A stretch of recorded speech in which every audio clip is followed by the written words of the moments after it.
Now come to the next example. What is the minimum form of the K-map shown below? Assume that X denotes a don't care term. ये आपको K-map है, ये gate 2012 में 2 marks का question था। Don't care पे कुछ बातें हैं जो आपको ध्यान में रखनी है, इसलिए ये क्वेश्चन सबसे बेस्ट है जो मैंने सेलेक्ट किया है। Now first of all, don't care का फायदा हम तब लेते हैं जब हमारे प्राइम इंप्लीकेंट की एक्सप्रेसिव पावर इंक्रीज होती है, मतलब पेयर क्वाड में कन्वर्ट हो, क्वाड ऑक्टेट में कन्वर्ट हो, लाइक दैट। क्लियर है? अगर ऐसा हो रहा है तो हम डोंट केयर का फायदा लेते हैं। बात समझ में आई? अगर एक सिंगल मीन टर्म है और उसके पड़ोस में डोंट केयर है तो सिंगल मीन टर्म को लिखूंगा तो एक भी वेरिएबल रिड्यूस नहीं होगा, लेकिन अगर मैं पेयर बना दूंगा तो एक वेरिएबल रिड्यूस होगा, है या ना? तो उसी तरीके का फायदा है। इसको अगर मैं रियल लाइफ एग्जांपल से कोरिलेट करूं तो ये वैसा ही है जैसे आपके गवर्नमेंट फॉर्मेशन में जो इंडिपेंडेंट एमएलएज हैं वो वाला।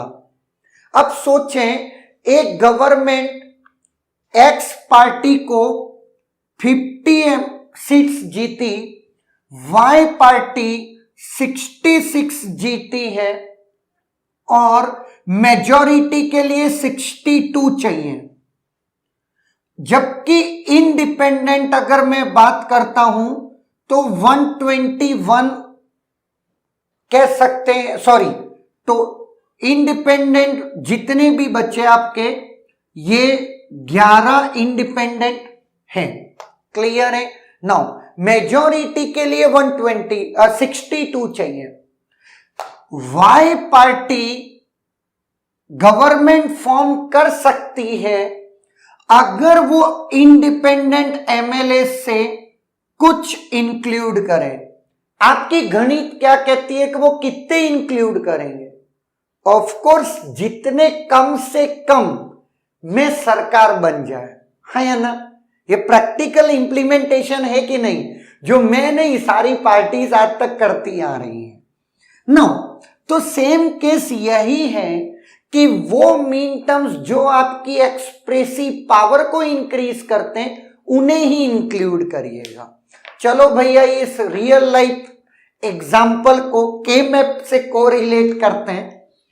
अगर मैं बात करता हूं इस वन, अगर मैं इन 3 1 को इस डोंट केयर के फायदे को इंक्लूड कर दूं तो ये चारों 3 minterms and don't care मिल करके एक क्वाड फॉर्म कर देंगे, हाँ या ना? नो, तो कहीं ना कहीं अगर इन दोनों मीन टर्म को इंक्लूड करता या इन दोनों मीन टर्म को इंक्लूड करता तो एक पेयर लगता। क्यों पेयर बनाना जब मैं क्वाड बना सकता हूं? ना, एक कहानी हो गई है।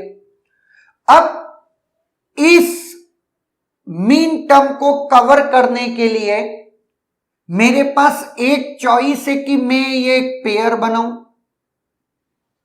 लेकिन मैं पेयर नहीं बनाऊंगा, मैं बनाऊंगा एक क्वाड, है ना? अगर मैं इस वाले को बोल रहा हूं P और इस वाले को मैं बोल रहा हूं Q, प्राइम इंप्लीकेंट।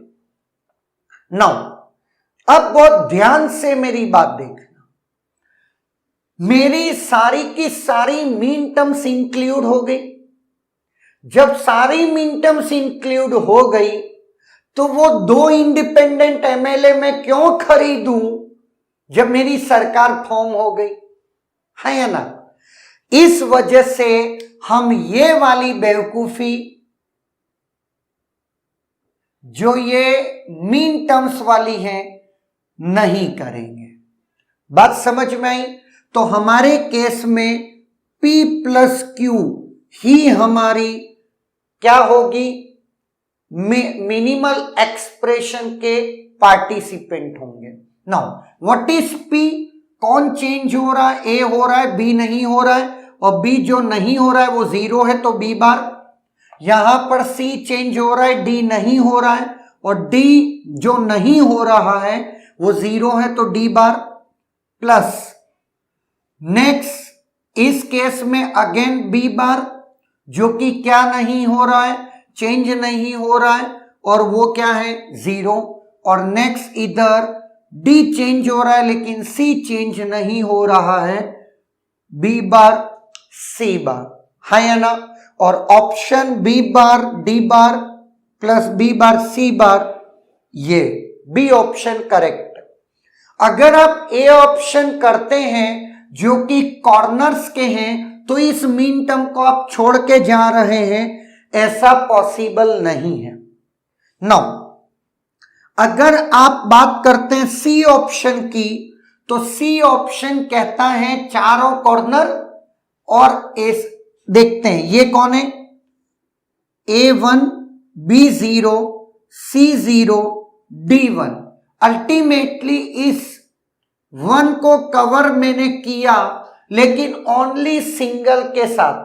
क्यों करूं जनाब, जब मेरे पास क्या बन दे रहा है, एक क्वाड बन जा रहा है, तो मैं सिंगल क्यों रखूंगा, क्योंकि इसमें 4 वेरिएबल्स हैं, जबकि प्रीवियस जो मेरा एक्चुअल है उसमें सिर्फ 2 वेरिएबल है, तो मैं ए और डी जोड़ूंगा ही नहीं, क्योंकि मुझे 4 इनपुट एंड गेट लगा, यहां पे 2 इनपुट एंड गेट लगा है ना।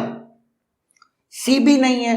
अगर आप डी को ऑब्जर्व करें तो डी कहता है ये दोनों तो ही हैं, साथ में 100% श्योरिटी है कि ये वाला इन्होंने इंक्लूड किया होगा।